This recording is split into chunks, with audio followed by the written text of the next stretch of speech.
Sabaidi. Hello everyone, I am Supa. I have a very special co-host with me today, Mr. International Harris, who is also known in our AAPI community as a chef that cooks multiple foods from different cultures all around the world. But Mr. International Harris, we have a very special guest of our own here at a very special temple located in San Diego.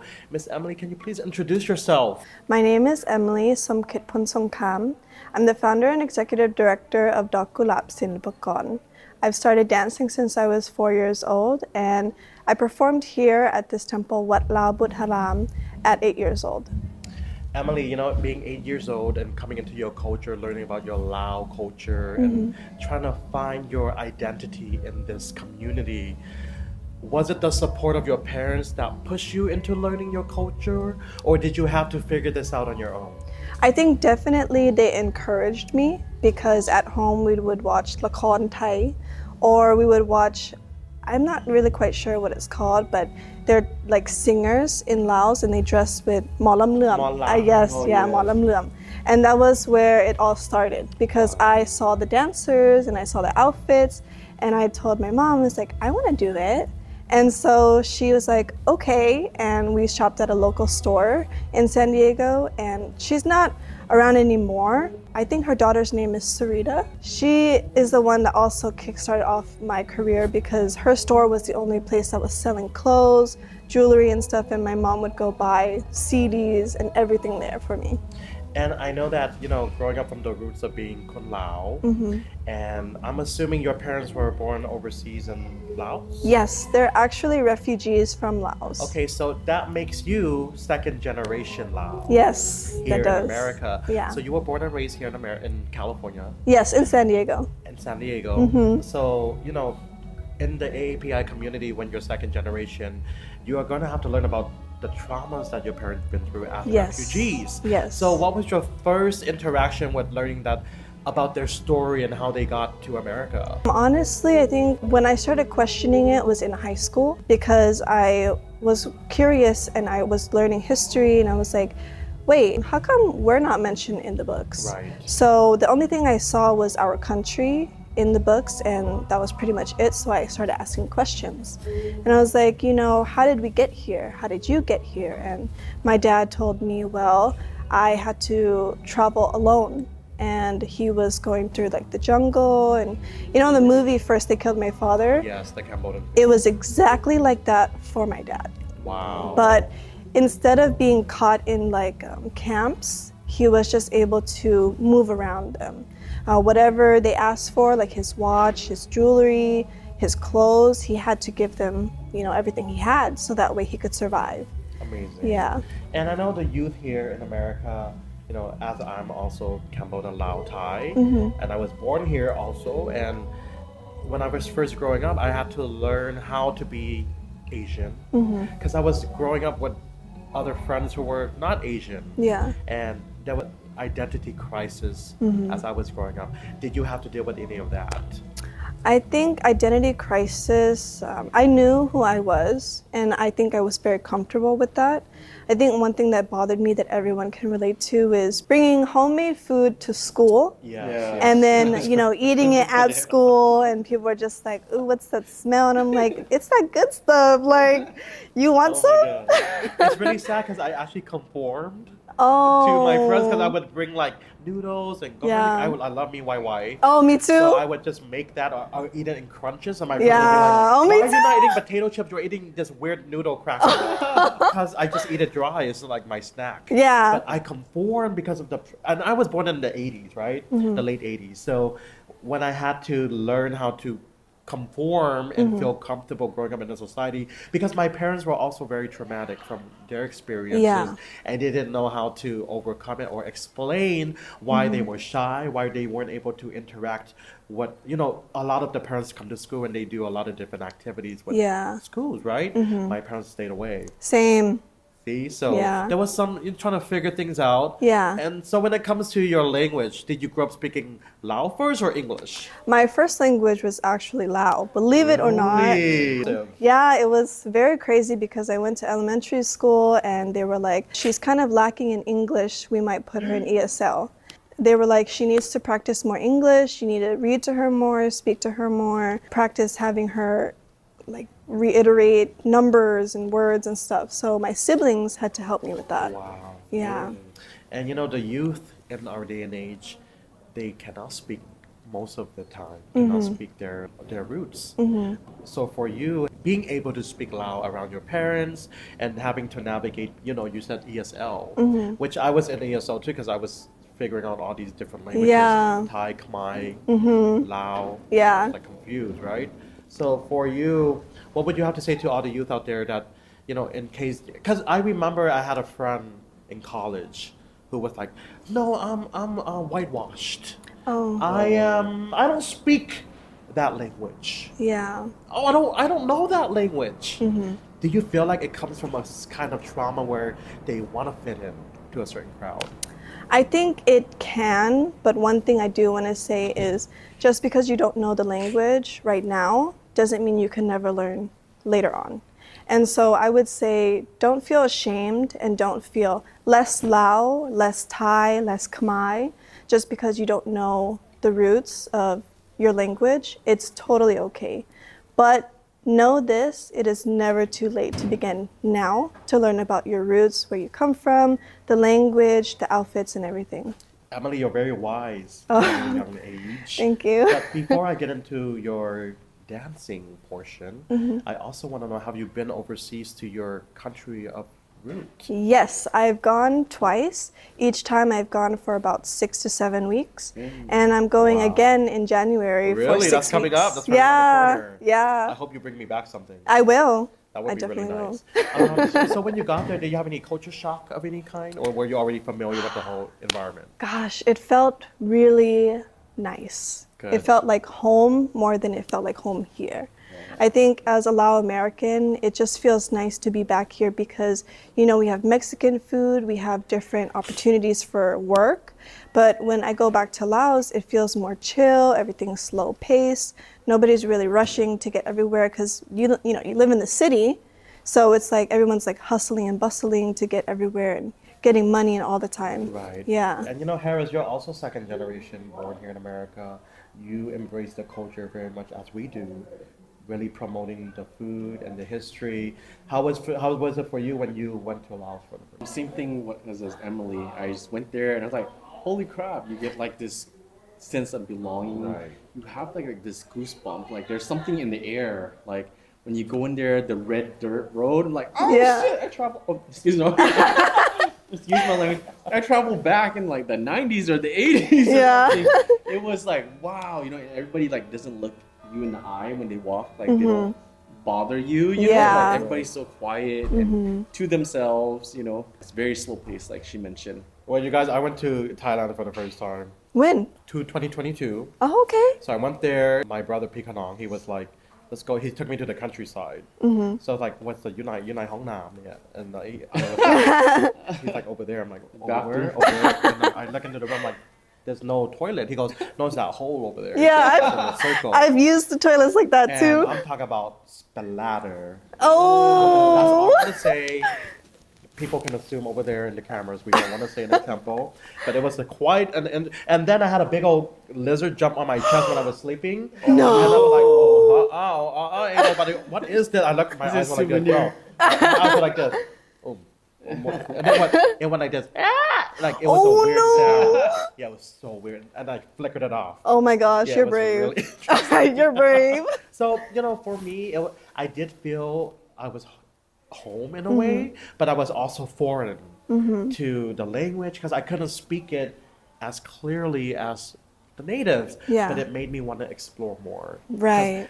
I didn't have a profound interest in my culture until I went to Hawaii. Oh. And I saw the Hawaiian culture, and I was like, wait, we have a really good looking outfits too. Yeah. So I came back really embracing and learning to sing songs in Khmer Thai Lao. So just like you guys, second generation here, learning to embrace, not a lot of us are doing that, which I commend both of you for continuing to embrace the culture and learning about the culture and learning to teach the youth, which now we get to jump into your nonprofit. Oh, yes. So let's get into details about this nonprofit that you organized and opened up. Okay. Actually, we started off as a volunteer dance troupe in 2017. And in May, I believe, of this year, after we went on Fox 5 and KUSI, turned it into an official 501c3 nonprofit. That is a major stepping stone for you because now Yeah. you get to take your dance troupe all Yeah. around the world. Yeah. You know, so when you put together this dance troupe and you were leading it in the very beginning, did you already have people coming in and wanting to sign up, or did you have to do a little tour and educate the community about what you were doing? In 2017, it was actually just a group of us and we were all friends already. So to name a few would be Caitlin, Alice, Alana, Selena, and there's like many more. If you go to our Instagram page, Dok Kulap, you would see all the originals when you scroll back to the bottom. Amazing. And what is the name of your nonprofit? Our nonprofit is called Dok Kulap, and our main goal is to help preserve our Lao traditions through dance and music. And my biggest dream for all of them is to take them back to the motherland Laos so they can learn from professionals at a university level, from teachers and masters who teach like dancing and all of that. That is beautiful, and I know for our foreign audience, Dok means flower, Dok Mai, but Dok Kulap is a rose, right? Yeah, it actually stems from Tupac Shakur's poem. Okay, that went a little raw. I like that. It was the rose that grew from concrete. And during my time, I was, doing a lot of healing in 2017. And so I was definitely always a fan of Tupac Shakur as an American. So I wanted to kind of blend both cultures in, and I was like, Dok Kulap kind of sounds very nice in a way where it's not just It's profound music. It's yeah, deeper meaning. yeah, it has a much deeper meaning because of his poem, because our families are refugees and immigrants and all of that stuff. And I also know that, you just mentioned healing. So let's jump into mental health. Yeah, so actually I'm a very big mental health advocate and also a youth advocate. So I actually was depressed and I had major anxiety disorder, which combined with an eating disorder. So at 15, I was diagnosed with all of that. And, it comes from, the trauma that, our parents passed down unintentionally, that is. We love them and all of that stuff. The reason that happened was I couldn't finish my sophomore year in high school because of my mental issues. And so I had to take time to see a therapist and work through that. And I didn't know how to speak, about my problems because it was more of so I have to keep it contained. Right. Yeah, like don't show, don't tell. Thank you for being able to be brave and tell us your story, because this is also part of why you opened up your nonprofit. Yeah. Was to help younger girls Yeah. be able to open up and not just dance, but they're able to open up to you and you'll be a safe place for them. Yeah, I think it's really nice the fact that I have their trust, and all of the girls, they're the whole reason why we are here today. Without them, this would not be a nonprofit that's beautiful enough to showcase our heritage and everything. So I owe it all to them. I try to create a safe space for them, and I allow them to step into their leadership. So our entire nonprofit is not just dancing or music, it's being out there, being able to be powerful women, powerful men that are Lao or Lao American and really putting themselves in American society. Now, as I jump into the definition of a Lao woman, well, how would you define that definition? It's difficult for us. I feel like definitely we have a lot of standards in home, outside of home, because being a woman, there's so much that is assumed. People expect too much of us. And being a Lao woman, it's like learning how to cook, maybe. Like that's your basic what being a Lao woman is. And not all of us are able to do that, and that's okay. Wow. Yeah. I like that definition. And now I'm going to jump into a little role play, okay? Because I Okay. know you are literally on the border of Mexico. Oh. So I'm just gonna play a role of a stranger, and we'll see how you answer this, okay? Are you ready for this? Okay. Hi, are you Puerto Rican? Where you from? ¿Por qué? Otra vez? Actually, I'm from San Diego. Oh, you're not Hispanic? No, I know I get that a lot, Oh, but Espanol. Oh, you get that a lot. yeah, see, I see. see. So you're Filipino. No, I'm not Filipino, but I do get that a lot too. Okay, so what you from? I'm from America, but my parents are from Laos, so I'm Lao American. Like louder? Like J-Lo's Let's Get Loud? No, Lao as in Lao. L-A-O. Yeah, it's in Asia. Oh, where is it located? Like, where is it situated? A lot of people know it as in between Thailand, Cambodia, and Vietnam. She passed. Very good. Thank you so much for explaining. Because a lot of the time, we have to educate this communities around us. Oh, yeah. Because yes, we may have an Asian community, but imagine our other communities, including the Hispanics Yeah. and whites and blacks, not understanding that Asians are actually from different countries, Yeah. and we're not just one big old clump. Yeah, I We all think, come from different languages. yeah, for the most part, they would assume that we're Chinese just because we're Asian. Right. So that's something that I also commend you about your nonprofit, where you're educating people about where Laos is from, the country. Because for me, at first, I was like, I had to be corrected, because I would say Lao, Lao, Lao. The country Laos, and then the people is Lao, Yeah. and the language is Lao, right? So, as we come to the conclusion of our interview, Harris, I'm going to have you say some praises in Lao to the people. Okay. Maybe. Sok di. Sokdi. Yeah. Is there any praises that we can use when we go to Lao? And like, should we say a certain like introduction to people or? The basics to know if you go to Laos is sabai di, and yes, you have to nok with your hands because it's a sign of respect to whoever you're talking to.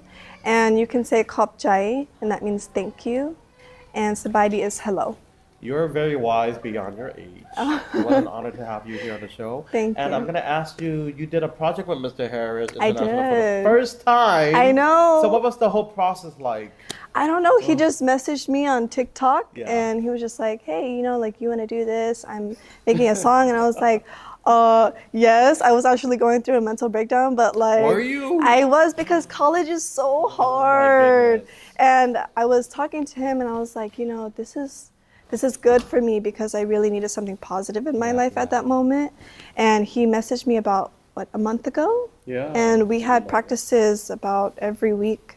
Well, I'm glad we're in touch now because, you know, as like just like you guys, I do a lot of community work in the industry and Yeah. including entertainment, community. So I would love to introduce your dance troupe to the Cambodian community and the Thai community, so you guys can step out of the San Diego zone and Yeah. start exploring different outlets. And we're here to Yeah. support you because at the Thank end of the you. day, you know, only 2%. I know there's more of us in America, but only 2% of Asian combined is accounted for.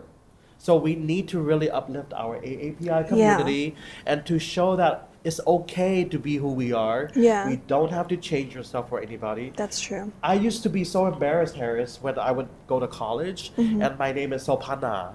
And I would just dread the teacher about to call my name. Oh. And I would be like, no, it's Sofana, Sofane. And then it's like, soprano. And I was like, why can't I be a Robert or something? Why can't I be a Roberto? And my mom's like, you need to be you. I said, Mom, you need to be you. You. But as I grew older, I really love my name. Yeah. I love who I am. I love my culture. And I'm so proud to speak in public the native language of our family instead of feeling ashamed. Yeah. Because that's what, for my generation, Harris, that's what I went through. I did not want anything to do with it. And I know that because I went to Thai school and I would run away. Oh. My mom would drop me off, I would run out. Oh, I'm no. like, this language is weird. I don't want to know it. Yeah.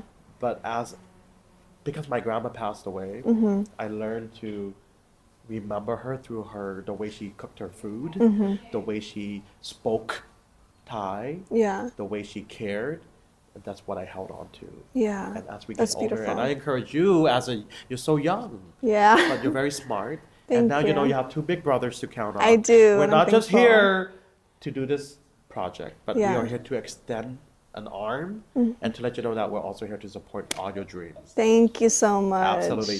You guys, this is Emily, and we are so excited to introduce her nonprofit. We'll put it down below at the bottom to make sure all you guys are tuning in, and I guarantee you'll see her all around the world. And Mr. International Harris, congratulations on your upcoming single, Nam Song Si. The music video will be out very soon. This is Supa with a taste of soup, and I'll see you guys very soon. ขอบคุณมากครับ สวัสดีครับ ขอบใจ จำไม่ได้เปลี่ย Thank you so much.